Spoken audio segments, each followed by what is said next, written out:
Halo guys, selamat datang di channel Pojokan Perpus. Pemilu 2024 telah selesai nih. Pendukung 01 ataupun 03 tidak perlu banyak berharap lagi bakal ada putaran kedua.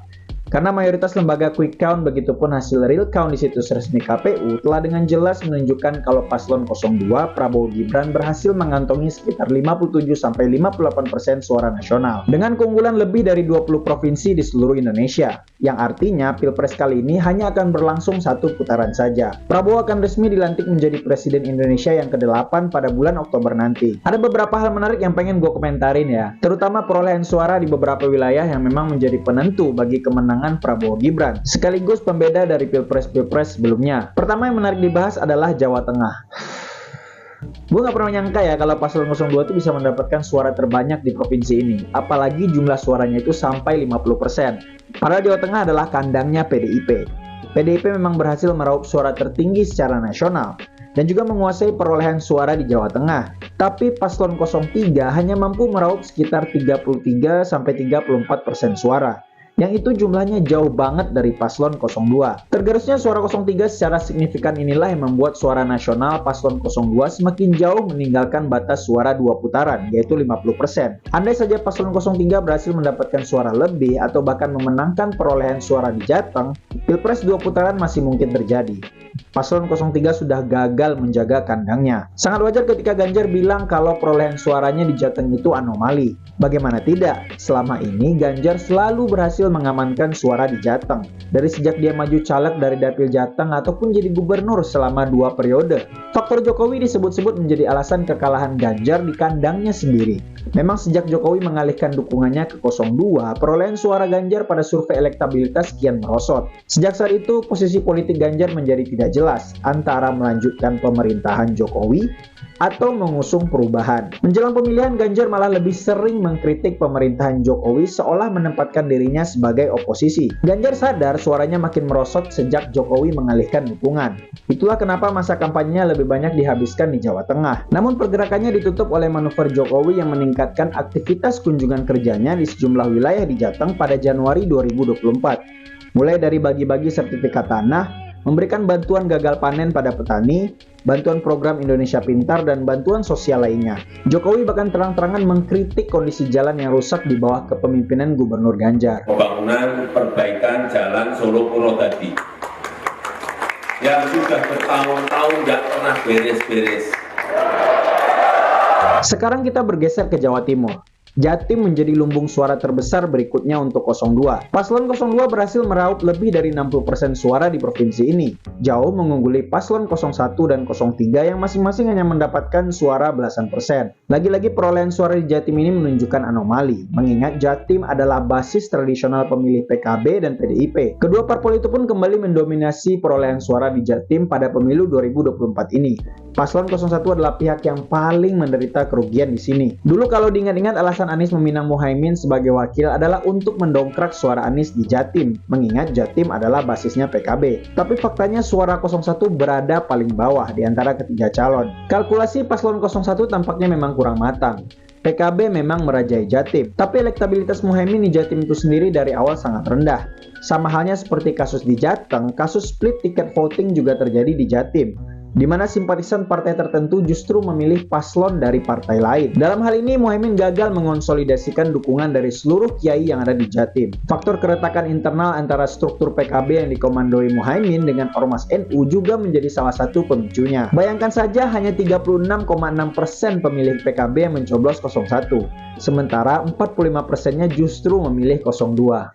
Aduh. Di sisi lain, sama halnya seperti Jateng, Jatim sendiri sejak awal memang sudah menjadi basis pendukung Jokowi. Pada Pilpres 2014 misalnya, Jokowi berhasil meraup suara di Jatim dengan perolehan 53% suara. Perolehan suara Jokowi di Jatim melonjak tajam pada 2019 dengan berhasil menyapu bersih 65% suara. Melihat jumlah suara yang didapat paslon 02 saat ini, maka hampir dapat dipastikan kalau itu semua merupakan limpahan elektoral dari dukungan Jokowi ke 02. Belum lagi mesin-mesin koalisi paslon 02 juga ikut memberikan efek yang signifikan di Jawa Timur. Contohnya seperti Gubernur Jatim Khofifah. Khofifah memang masuk koalisi di last minute, namun ia tetap punya pengaruh minimal dalam menggerek suara muslimat NU ke 02. Khofifah sebenarnya kader PKB, namun dia menegaskan hanya mendukung PKB-nya Gus Dur. Lalu ada sosok Soekarwo, yang juga merupakan mantan gubernur Jatim dari Partai Golkar, yang lebih dulu mendukung 02. Jangan lupakan juga peran SBY dan Demokrat tentunya, yang juga punya basis suara yang kuat di Jatim. Sekarang kita bahas Jawa Barat dan Banten. Dua provinsi ini merupakan basis tradisional pendukung Prabowo. Selama pemilu 2014 dan 2019, Prabowo selalu unggul di wilayah ini. Pada pemilu kali ini, Paslon 02 berhasil meraup suara di angka sekitar 57% di Jawa Barat dan sekitar 56% di Banten. Kemenangan telak di Jabar dan Banten ini mematahkan asumsi bahwa Paslon 02 hanya bergantung pada suara loyalis Jokowi. Prabowo ternyata masih memiliki loyalis dan simpatisan yang setia mendukungnya. Ini dapat dimaklumi mengingat Prabowo sudah berkontestasi sejak 2014. Dan sosok ketokohannya telah menjadi daya tarik bagi sebagian warga Jabar dan Banten. Memang ada beberapa pendukungnya yang beralih ke 01. Namun kemenangan ini menjadi indikasi bahwa pengaruh Prabowo masih kuat di dua basis tradisionalnya itu. Adapun di DKI Jakarta, suara paslon 01 dan 02 hampir berimbang di angka 40-41%. Jakarta sejatinya adalah daerah kekuasaan Anies. Namun Prabowo berhasil menekan dominasi Anies di kandangnya sendiri. Selama ini, performa Prabowo di Jakarta memang tidak pernah mengecewakan. Dalam dua edisi Pilpres sebelumnya, Prabowo selalu berhasil meraup lebih dari 45% suara di Jakarta. Perpindahan masa dukungan Prabowo baru terlihat di Provinsi Aceh dan Sumatera Barat. Dua provinsi ini berhasil ditaklukkan oleh Paslon 01 dengan perolehan suara sekitar 76% di Aceh dan sekitar 56% di Sumbar. Padahal dua provinsi ini dulunya adalah basis suaranya Prabowo di dua edisi Pilpres sebelumnya. Prabowo selalu berhasil unggul telak dari Jokowi di dua provinsi ini. Faktor sentimen agama diyakini masih mendominasi alasan kenapa dua provinsi ini memilih Paslon 01. Kita tahu sendiri kalau kubu 01 mayoritas diisi oleh kelompok Islam, yaitu ada kelompok Islam konservatif perkotaan seperti PKS dan Islam tradisionalis seperti PKB. Sosok Anies dan Muhaimin juga dianggap sebagai tokoh muslim yang soleh. Khusus untuk Sumbar, selain memilih karena faktor agama, masyarakatnya juga memilih karena faktor ketakahan. Ketakahan berarti sifat keberanian dan ketegasan yang harus dimiliki oleh pemimpin. Masyarakat Minangkabau juga memperhatikan perawakan dari sang calon. Agaknya faktor ketakahan ini yang membuat suara Prabowo di Sumbar tidak terlalu terjun bebas, meskipun dia beraliansi dengan Jokowi. Paslon 02 masih mendapatkan suara sekitar 40% di Sumbar, yang artinya Prabowo masih dipandang sebagai pemimpin yang tegas. Di Pulau Kalimantan dan Sulawesi, keunggulan Paslon 02 rata-rata di atas 60%. Hanya di Kalimantan Selatan dan Sulawesi Selatan, Paslon 02 mendapat suara di sekitar angka 56%. Dan porsi suara yang didapat Paslon 01 cukup besar di angka 36-38%. Adapun Papua juga menjadi lumbung suara bagi 02 dengan keunggulan yang telak jika ditotal secara keseluruhan. Hasil resmi KPU baru akan keluar sekitar akhir Maret. Tapi dari perhitungan beberapa lembaga quick count dan real count yang sedang berjalan, Paslon 02 unggul di 35 provinsi dari total 38 provinsi Indonesia secara keseluruhan. Menarik juga untuk dilihat perolehan suara paslon berdasarkan segmen usia, status sosial, tingkat pendidikan, dan agama. Dari sisi usia dulu ya, dikutip dari Narasi Newsroom, hasil exit poll dari Litbang Kompas menunjukkan Paslon 02 unggul di semua segmen umur pemilih. Paslon 02 mendapat suara paling besar dari kalangan Gen Z, yaitu sekitar 65% pemilih.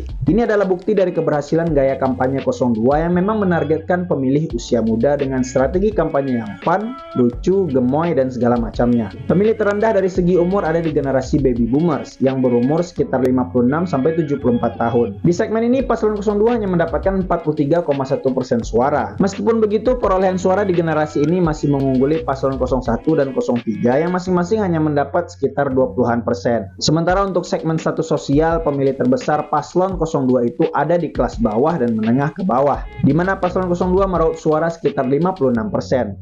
Semakin naik status sosial, maka semakin berkurang yang mendukung 02. Hanya 45% masyarakat kelas atas yang mendukung 02. Tapi jumlah ini tetap unggul dari perolehan suara 01 dan 03. Di segmen agama, Paslon 02 juga unggul hampir di setiap penganut agama. Paslon 02 hanya kalah tipis dari Paslon 01 dari segmen pemilih Islam Muhammadiyah. 41,9% pemilih Muhammadiyah memilih paslon 01. Tidak bisa dipungkiri kalau dukungan Jokowi memberikan efek ekor jas terhadap perolehan suara paslon 02. Perlu diingat mayoritas masyarakat Indonesia puas dengan kinerja Jokowi. Tingkat kepuasan masyarakat menurut indikator politik misalnya menunjukkan sekitar 76% masyarakat puas dengan kinerja Presiden Jokowi. Alasan kepuasan itu paling besar disebabkan oleh bansos di angka 33,6%, infrastruktur di angka 25,1%, dan figur yang merakyat di angka 8,9%. Paslon 02 pun dianggap sebagai pihak yang akan melanjutkan kerja-kerja Jokowi karena ada anaknya di sana. Walaupun sebenarnya tidak ada jaminan Jokowi masih tetap bisa mempengaruhi pemerintahan Prabowo, mengingat Prabowo adalah sosok yang tidak bisa disetir. Lagi pula tidak ada sejarahnya seorang presiden bisa disetir oleh mantan presiden. Begitu Prabowo mendapatkan mandat, maka kekuasaan 100% ada di tangannya. Polemik di MK sampai dugaan kampanye diam-diam Jokowi yang mengundang protes para guru besar serta tayangnya film dokumenter Dirty Vote seperti tidak berpengaruh pada preferensi politik mayoritas masyarakat Indonesia. Mereka tampak fine-fine saja dengan semua hal itu. Kita jadi teringat kata-kata Deng Xiaoping, mantan pemimpin Cina yang memulai revolusi ekonomi di negara itu. Dia pernah bilang tidak peduli kucing itu putih atau hitam, yang penting dia bisa menangkap tikus. Rakyat tidak peduli dengan akrobat politik para elit, selama mereka puas dan bisa makan. Oke, jadi sekian dulu video kita untuk kesempatan kali ini. Semoga dapat memberikan manfaat bagi kita semua. Sampai ketemu lagi di edisi video berikutnya.